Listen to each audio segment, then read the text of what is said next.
Good morning. My name is Norman Keevil. I'm chairman of the board, and I'd like to welcome you all to what I think is the 104th annual meeting of Teck Resources. I haven't been at them all, but quite a few of them. The company goes back to James Hughes' discovery of gold in Teck Township at Kirkland Lake, Ontario, that led to the formation of the Teck Hughes gold mine in 1913.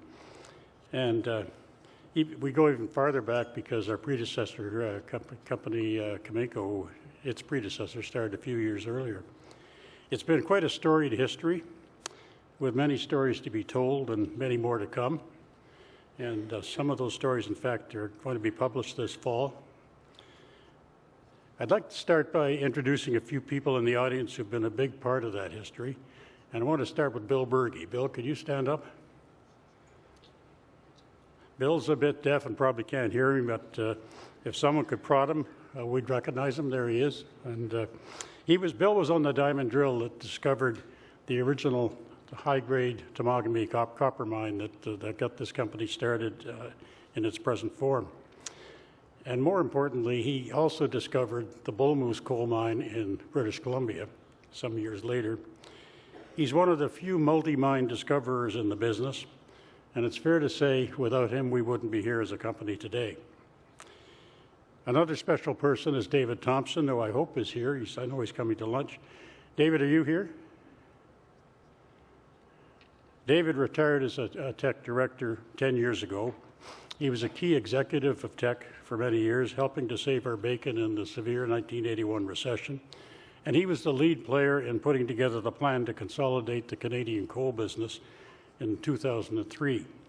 And thanks to what David and Bill Berge started, Teck is now the leading steel-making coal maker and coal producer in Canada, and the second largest shipper of seaborne metallurgical coal in the world.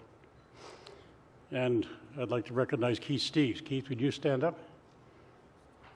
Keith is another retiree who was a director and a key part of the team that helped build the company. Please also welcome Klaus Zeitler. Klaus retired as a director and a member of management and a close friend some years ago. Well, he didn't retire as a close friend, he retired among the other things. And the Yukon's Rolf Hogan, he was a valued director, Rolf, of Teck for many years. And also from China Investment Corp, Wayne Yao. Would you stand up, Wayne? Thank you. And Tim Wong. China Investment Corp is a large shareholder of Teck, and they've been a very valued shareholder of ours since 2009. So thanks to each of you and all the many other retirees here for all you've done and for coming back every year to be with us. Now, I want to introduce your current board of directors and nominees for the coming year. And I should start by saying we're fortunate to have a mix of directors that could be a model for any company in terms of quality and diversity.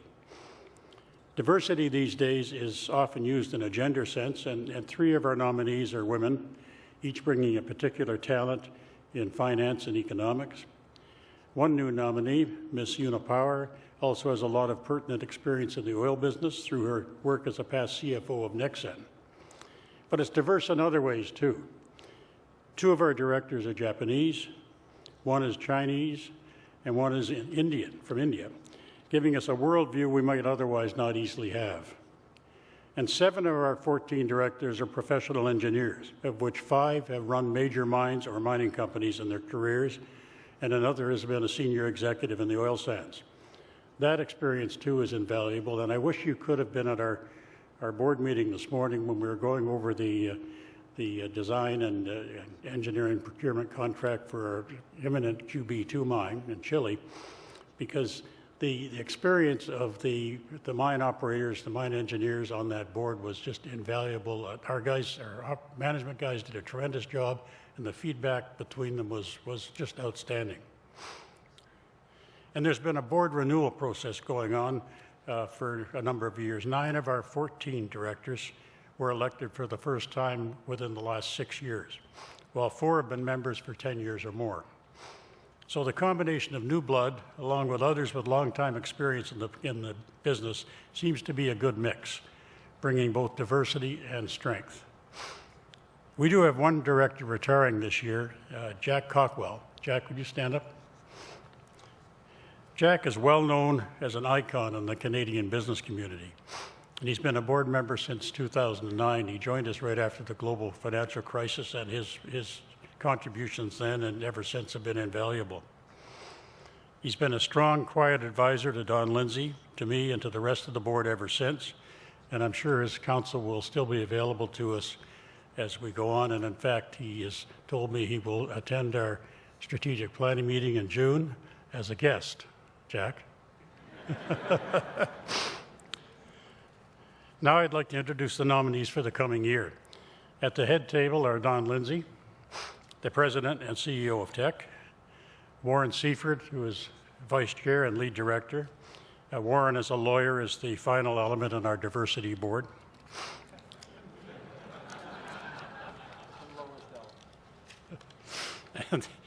And I'd like to introduce the people standing for election. Mike Asher, can you stand? Quan Chong from China.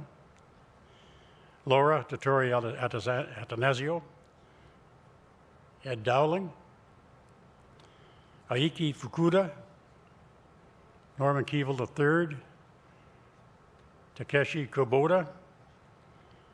Tracy McVicker. Ken Pickering. Una Power, and Tim Snyder. Now I'll ask Warren Seifert to take the chair for the formal business of the meeting.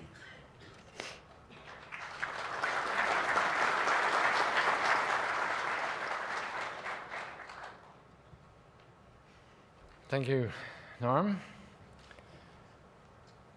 Just outlined to remind you of the process of the meeting. We're now going to do the corporate housekeeping, if you like, what we're required to do under Corporations Act and to meet some of the requirements of the various corporate governance agencies. Then when we've done that, we'll actually terminate the formal meeting, and then Don will make some remarks, and there'll be a period of time for questions. So I'll start off. Every meeting, as you know, and I say this every year, but just for those of you who haven't been here before, every single meeting that occurs at Teck, whether it's on site, it's in the mine, in a mine manager's office, or right outside, or whether it's in the Teck head office or in the boardrooms, committee meetings, we always start with a safety message. So I'll call on Lawrence Watkins to deliver the safety message. Thank you, Warren, and good morning, everyone. For my safety message today, I'd like to make you aware of the emergency procedures for this room. Should we need to evacuate, we'll be notified by an announcement over the PA system. At that time, we should make our way to one of the exits from this room, and I'd ask you to take a moment just to take note of the one that's nearest you. After exiting the building, we'll make our way to the muster area, which is immediately across from the hotel in the courtyard between West Cordova and West Hastings Streets. Many of you may have come through that courtyard on the way over to this facility from the Teck office. In the unlikely event of an earthquake, we should drop to the ground and cover our head and our neck with our arms to protect ourselves from the risk of potentially falling debris. Remain down for a further 60 seconds in case there are immediate aftershocks. Please do not attempt to leave the building. We'll receive further instructions from the hotel staff. Should there be a need for emergency services during the meeting, there's a house phone at the back of the room that gives us direct access to the hotel internal emergency services, and we'll be dialing 3333. Thank you very much.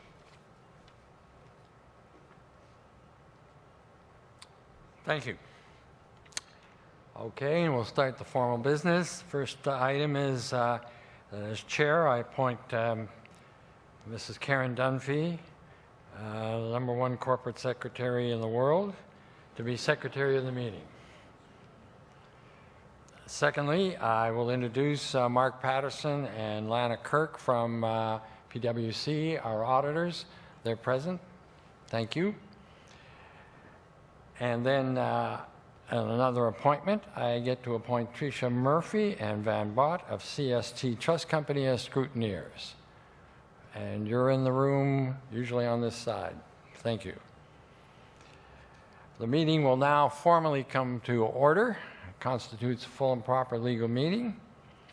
And I will ask Karen Dunphy, as before her appointment, to keep the minutes of the meeting, and for CST Trust Company representatives to act as scrutineers. I am told by the secretary prior to the meeting that all the meeting materials, including the financial statements, the annual report, were all mailed out to shareholders. However, copies are available at the meeting afterwards in the large room should anyone not have received a copy or want to receive a copy of our annual report. Management, as I noted before, will be pleased to answer any questions arising out of those or for any other matter relating to Teck that you may have, and we do that at the end of the meeting. I would ask Karen now if she'd be kind enough to read the scrutineer's report on attendance. We are pleased to report that there are 76 shareholders holding 6,417,022 Class A common shares, which is 41,702,200 votes, and 545 shareholders holding 419,996,429 Class B subordinate voting shares represented in person or by proxy at this meeting. This represents a total of 621 shareholders holding 1,061,698,629 total votes. This represents 70.65% of the total votes issued and outstanding. Thank you. That being the case, that confirms the quorum is present, and we can continue with the transaction of business. Just as an explanatory note, as I alluded to before, the Corporations Act requires that we have this formal meeting and that we have formal resolutions passed. It's clear from the proxies that have been delivered prior to the meeting that all the votes are in, and there's overwhelmingly support for the 14 directors nominated, for the say-on-pay resolution, and for the appointment of auditors. Notwithstanding that, as I say, we proceed with the formal resolutions here. And secondly, in order to be able to maintain our position with the various governance agencies, we would ask that anyone here who hasn't voted by proxy to vote by ballot, so that at the end of the day, we can file on CDAR a precise number of who voted at this election and who voted in favor or against or withheld their votes. So I'd appreciate it if everyone who has a ballot would sign the ballot on the resolutions and then pass it out to the edge of the aisle, and they'll be picked up. So thank you.